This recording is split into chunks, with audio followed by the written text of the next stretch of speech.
How to fix Google Chrome not responding. Hey guys, welcome back to 1 Million Ideas YouTube channel. In this video I will show you how to fix Google Chrome not responding.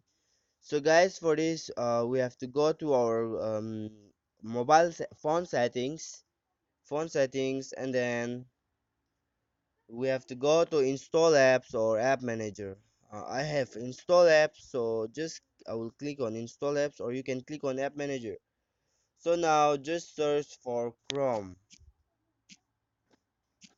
Here is it. Click on Chrome, and then guys, you can see here a for stop button on the below of your screen. Click there and press OK, and then again you have to click on this storage. Click on storage, and then you can see here clear data on the below of your screen. Click on clear data and just clear all the cache here.